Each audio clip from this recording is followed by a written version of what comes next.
bring in the reporter who broke the story, Alex Heath from The Verge, a leading source for tech news. Alex, good to see you. Thanks for coming on the show today. Thanks for having me. Hey, what are you hearing?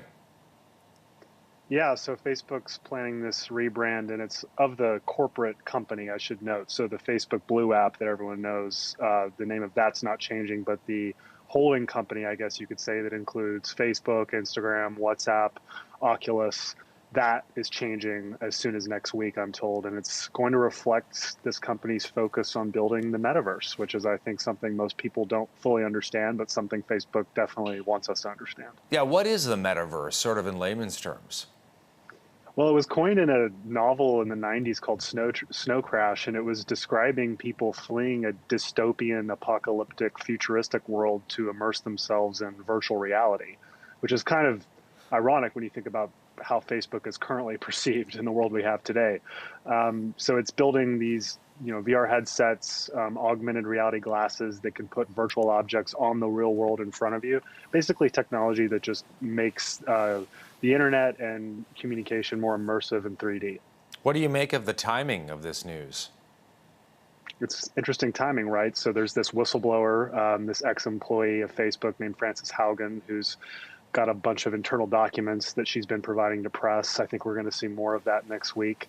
Facebook has earnings next week where they're expected to potentially have a big hit to their business because of ad tracking changes that Apple has done on its iPhones that limit Facebook's ability to track people. And so it's a very interesting time for them. They're always under scrutiny, but they're definitely under the most scrutiny they have been for at least a couple of years. And there's all the concerns about their effects on kids. So I think part of this is also to distract from that. You know, I think about Big Tobacco and other companies in years past that have come under a lot of scrutiny, and rebranding is sometimes a way they try and move beyond, of course, going through that. Hard to know whether that is the case here.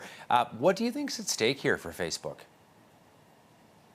I mean, this is also a bit of CEO Mark Zuckerberg's legacy and kind of what he wants to be known for. And, if you look at the past 17-ish years of Facebook's history, there's a lot of negative stuff, right, that he's synonymous with, that we all talk about all the time. And I think what he wants to be known for when he passes is this Metaverse concept, this idea of building whatever comes after the laptops and the phones that we use today, this more immersive technology that puts us in these 3D worlds. And that's really what this is about. It's about positioning that as what the company is known for, and whether that actually works and people actually do think of it that way, the jury's out on that, obviously. Any idea as to what the new name for the larger company might be? I didn't report it because it's honestly, there's a couple options, and this is all being decided in a very last minute way. There's a lot of funny memes on the internet since I published the story about what the name could be. I've heard my best guesses would be something like straight up like Meta or Metaverse company, or maybe something like Horizon.